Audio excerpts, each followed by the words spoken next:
کو صرف کرتے. میں کہنا چاہوں گا اس زمانے میں جہاں پر ہماری بیٹیوں کے سروں سے دوپٹہ کو کھینچا جا رہا ہے، اس زمانے میں جہاں پر ہماری بیٹیوں کے چہرے سے نقاب کو چھینا جا رہا ہے، ایسے زمانے میں ہمیں یہ چاہیے تھا کہ آج ہم اپنے معاشرے میں جو پروگرام کا انعقاد کرتے ہیں، ہم ایسے پروگرام کا انعقاد کرتے ہیں جس سے صرف فحاشی نظر آتی ہے. آج اس زمانے میں ہمیں چاہیے تھا کہ ایسے پرفتن دور میں، جس دور میں ہماری بیٹیوں کو بے آبرو کیا جا رہا ہے، اس پرفتن دور میں جس دور میں ہماری بہو اور بیٹیوں کے چہرے سے نقاب کو چھینا جا رہا ہے، اس پرفتن دور میں جہاں سے ہمارے بیٹیوں کو نقاب اور برقع کے ساتھ نقاب اور برقع کے ساتھ اسکولوں میں اور کالجوں میں ایڈمیشن نہیں دیا جا رہا ہے، ایسے پرفتن دور میں ہمیں یہ چاہیے تھا کہ نہا ناز کے قوالی کے پروگرام کو بائیکاٹ کرتے. لیکن ہمارے سماج میں یہ ہو چکا ہے کہ آج کل اگر ہم نے اپنے پیسے کا منہ کھولا تو لحاظ. بدحالی کی وجہ پتہ ہے کہ ہمارا معاشرہ تباہی کے کنارے کیوں آ رہا ہے. انشاءاللہ العظیم میں اس چیز کی چند وجوہات آپ کے سامنے پیش کروں گا. اس پر روشنی ڈالنے سے پہلے ایک بار آقا کریم رؤوف الرحیم، مدینے کے تاجدار، دونوں عالم کے مالک و مختار، نبیوں کے سردار، بے سہاروں کو سہارا دینے والے آقا، ڈوبتوں کو ترانے والے آقا، بھوکوں کو کھانا کھلانے والے آقا، پیاسوں کو پانی پلانے والے آقا. میرا مقصد حضور پر نور محمد عربی صلی اللہ تعالی علیہ وسلم کی بارگاہ میں، جن کی بارگاہ میں یہ حجاج کرام جانے والے ہیں، انہی کی بارگاہ میں جن کی بارگاہ سے حضرت ابو بکر کو صداقت ملی، حضرت عمر کو عدالت ملی، حضرت علی کو شجاعت ملی. وہ شجاعت جو باب خیبر 40 مردوں سے نہ اٹھ سکا، وہ حضرت علی تنہا اٹھا کر پھینک دی. انہی کی بارگاہ میں جانے والے ہیں. آئیے انہی کی بارگاہ میں ایک بار عقیدت و محبت کے ساتھ بآواز بلند غلامی کا ثبوت دیتے ہوئے درود پاک پڑھیں. اللہم صلی علی سیدنا شفیعنا و مولانا محمد بارک وسلم، صلو علیہ صلاۃ و سلاما علیک یا رسول اللہ، صلاۃ و سلاما علیک یا حبیب اللہ، صلاۃ و سلاما علیک یا نبی اللہ صلی اللہ تعالی علیہ وسلم. آپ سوچ رہے ہوں گے کہ اس سے پہلے بھی جو شعراء آئے، میں بھی آیا، درود پڑھنے کو کہا گیا، لیکن پھر بھی آپ لوگوں کی کاہلی اتنی ہے، کچھ لوگ پڑھے کچھ لوگ نہیں پڑھے. کیا درود تک یاد نہیں ہے؟ آقا فرماتے ہیں، مشکات شریف کی حدیث ہے، حدیث کے الفاظ ہیں، عن عمر بن الخطاب قال ان الدعاء موقف لا يسعده الى الله حتى تصلي على نبيك. حضرت عمر فرماتے ہیں کہ دعا کرنے والے کی دعا قبول نہیں ہوتی ہے، بارگاہ الہی تک پہنچتی نہیں ہے، زمین اور آسمان کے درمیان معلق ہو جاتا ہے، زمین اور آسمان کے درمیان لٹک کے رہ جاتا ہے. کب تک؟ حضرت عمر فرماتے ہیں حتی تصلی علی نبی. عمر فرماتے ہیں کہ جب تک بندہ نبی پر محبت کے ساتھ درود نہ پڑھ لے تب تک دعا قبول نہیں ہوگی. اللہ اکبر.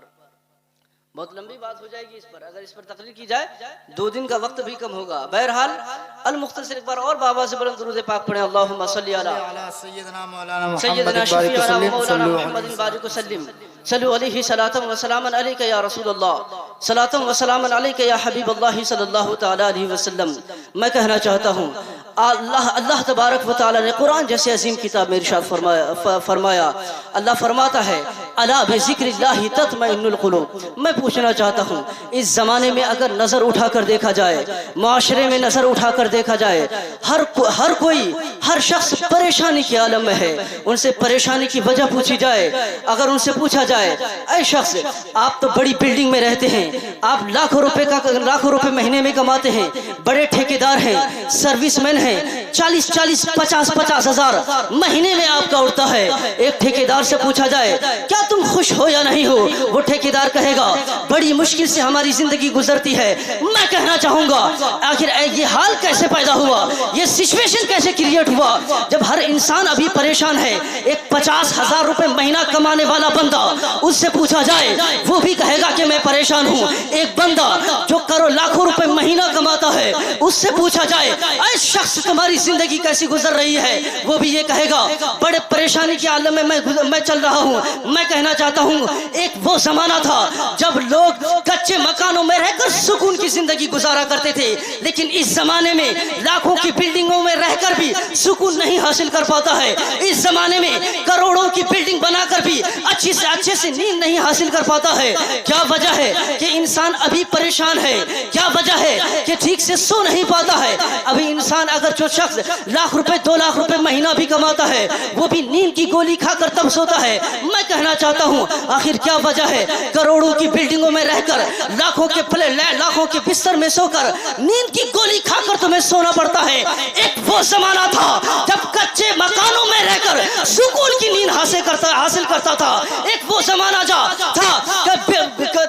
ایک وہ زمانہ تھا جب کچے مکانوں میں رہ کر زمین میں بھی اچھی طرح لوگ نیند حاصل کرتا تھا، لیکن کیا وجہ ہے کہ ابھی انسان کروڑوں کی بلڈنگ بنا کر بھی بے سکون ہے؟ کیا وجہ ہے کہ انسان لاکھوں کے بستر میں سو کر بھی صحیح سے نیند حاصل نہیں کر پاتا؟ میں کہنا چاہوں گا آخر انسان کو سکون کیوں نہیں ہے؟ آخر انسان سکون کی زندگی کیوں نہیں گزار پاتا ہے؟ میں کہتا ہوں آج انسان جس حال پر آ گیا ہے جہاں وہ سکون ڈھونڈتا ہے قسم اللہ کی وہاں سکون نہیں ہے۔ آج انسان سکون کہاں ڈھونڈتا ہے؟ لوگ سوچتا ہے اونچی حویلی بنا لوں گا سکون مل جائے گا، لوگ سوچتا ہے لمبی گاڑی خرید لوں گا سکون مل جائے گا، لوگ سوچتا ہے سروس ہو جائے گی سکون مل جائے گی، لوگ سوچتا ہے مکھیا میں MLA میں بن جاؤں گا سکون مل جائے گی۔ میں کہنا چاہتا ہوں اللہ کی قسم اللہ تبارک و تعالیٰ نے نہ MLA بننے پر سکون رکھا ہے، نہ لاکھوں کی بلڈنگوں پر سکون رکھا ہے، نہ لاکھوں کی سیلری پر سکون رکھا ہے۔ آئیے سکون کہاں رکھا ہے؟ تم اپنی خوشی کو، تم اپنے سکون کو بلڈنگ میں ڈھونڈ رہے ہو، تم اپنے سکون کو لاکھوں کی گاڑی میں ڈھونڈ رہے ہو، تم اپنے سکون کو بلڈنگوں میں اور حویلی میں ڈھونڈ رہے ہو، تم اپنی سکون کو مکھیا اور MLA کی منزل پر فائز ہونے پر ڈھونڈ رہے ہو۔ میں کہنا چاہتا ہوں اللہ کی قسم اللہ تبارک و تعالیٰ نے سکون کو نہ محلوں میں رکھا ہے، اللہ تبارک و تعالیٰ نے سکون کو نہ حویلی میں رکھا ہے، نہ سروس میں رکھا ہے، نہ مکھیا اور ممبر اور MLA میں رکھا ہے۔ اللہ فرماتا ہے الا بذکر اللہ تطمئن القلوب، اللہ کے ذکر سے ہی تمہیں سکون حاصل ہو۔ سبحان اللہ سبحان اللہ، بہت اچھا ماشاء اللہ۔ تو سکون اللہ تبارک و تعالیٰ نے کہاں رکھا ہے؟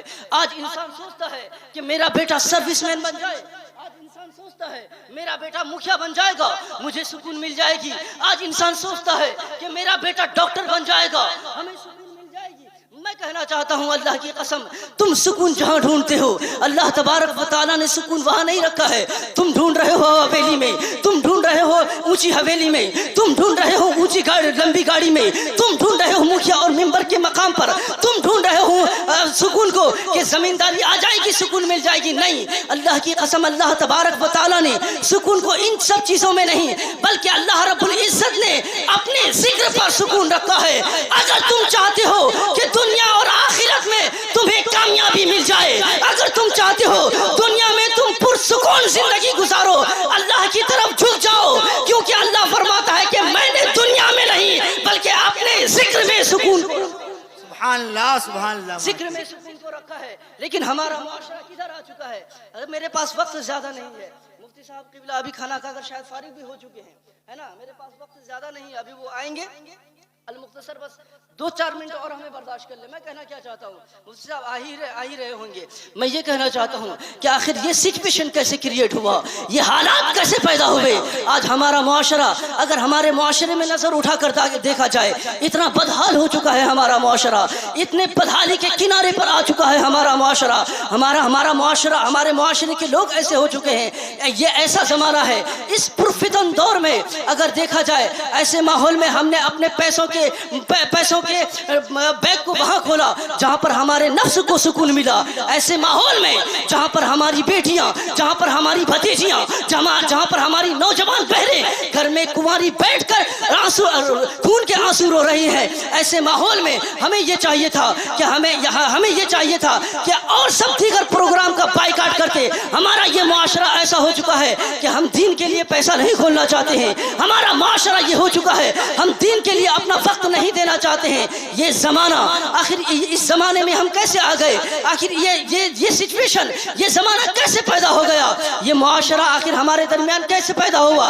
یہ ہمارے معاشرے میں یہ جو لوگ ہیں اپنے نفس کی خوشی کے لیے پیسہ خرچ کرتے ہیں, اپنے نفس کی خوشی کے لیے اپنے وقت کو صرف کرتے ہیں. میں کہنا چاہوں گا اس زمانے میں جہاں پر ہماری بیٹیوں کے سروں سے دوپٹہ کو کھینچا جا رہا ہے, اس زمانے میں جہاں پر ہماری بیٹیوں کے چہرے سے نقاب کو چھینا جا رہا ہے, ایسے زمانے میں ہمیں یہ چاہیے تھا کہ آج ہم اپنے معاشرے میں جو پروگرام کا انعقاد کرتے ہیں, ہم ایسے پروگرام کا انعقاد کرتے ہیں جس سے صرف فحاشی نظر آتی ہے. آج اس زمانے میں ہمیں چاہیے تھا کہ ایسے پرفتن دور میں, جس دور میں ہماری بیٹیوں کو بے آبرو کیا جا رہا ہے, اس پرفتن دور میں جس دور میں ہماری بہو اور بیٹیوں کے چہرے سے نقاب کو چھینا جا رہا ہے, اس پرفتن دور میں جہاں سے ہمارے بیٹیوں کو نقاب اور برقع کے ساتھ نقاب اور برقع کے ساتھ اسکولوں میں اور کالجوں میں ایڈمیشن نہیں دیا جا رہا ہے, ایسے پرفتن دور میں ہمیں یہ چاہیے تھا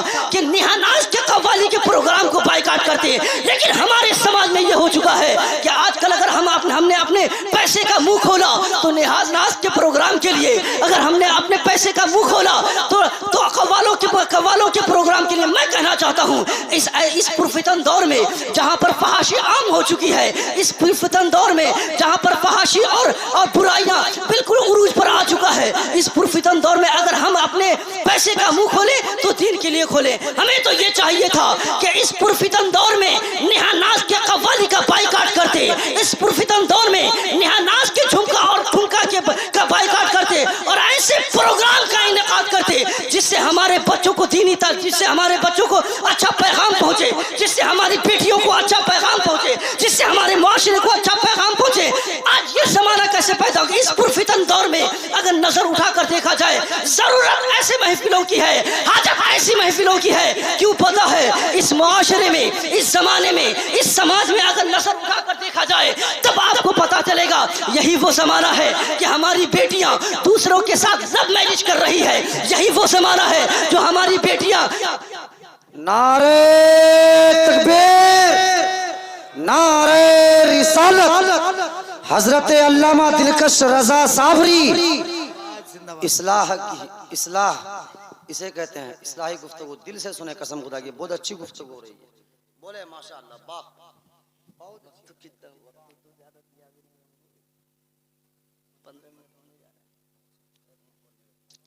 تو میں کہنا یہ چاہتا ہوں اس پرفتن دور میں اگر وجہ دیکھا جائے تو یہ وجہ ہماری کمی کی وجہ کیا ہے؟ اس بدحالی پر آنے کی وجہ کیا ہے؟ کیونکہ ہم نے اپنے بیٹیوں کو اچھا درس نہیں دیا, ہم نے اپنے بیٹوں کو اچھا درس نہیں دیا, ہم نے اپنے بیٹوں اور بیٹیوں کو اچھے سبق کے لیے کوئی اچھی جگہ نہیں بنائی, نہ کوئی اپنا اسکول بنایا, نہ کوئی اپنا کالج بنایا. جب اسکول دوسروں کا ہوگا, جب کالج دوسروں کا ہوگا تو وہ اپنے حساب سے ڈریس کو سلیکٹ کرے گا, وہ اپنے حساب سے کتابوں کو سلیکٹ کرے گا, وہ اپنے حساب سے کپڑوں کو سلیکٹ کرے گا. میں کہنا چاہتا ہوں اس زمانے میں ہم نے زمینی سطح پر کام نہیں کیا ہے. اگر کام بھی کیا ہے تو اپنے صرف ذاتی مفاد کے لیے, ہم نے اپنے معاشرے کے لیے کچھ نہیں کیا. زمینی سطح پر ہمیں اپنے معاشرے کے لیے کام کرنا ہوگا. وجہ یہ ہے کہ ہماری بیٹیاں جب غیروں کی اسکولوں میں جائے گی, ظاہر بات ہے وہ ہماری بیٹیوں کے چہرے سے دوپٹے کو ہٹائے گا. اگر ہماری بیٹیاں دوسروں کے کالجوں میں جائے گی تو ظاہر بات ہے کہ وہ ہماری بیٹیوں کے شریر سے نقاب کو ہٹائے گا. میں کہنا چاہتا ہوں اے غیرت مند مسلمانوں, ایک جذبہ پیدا کرو, ایک پیغام لے کر جاؤ کہ اب ہم کسی کے محتاج نہیں ہوں گے. اب اگر ہم اپنے پیسوں کا منہ کھولیں گے تو مذہب اسلام کے لیے کھولیں گے.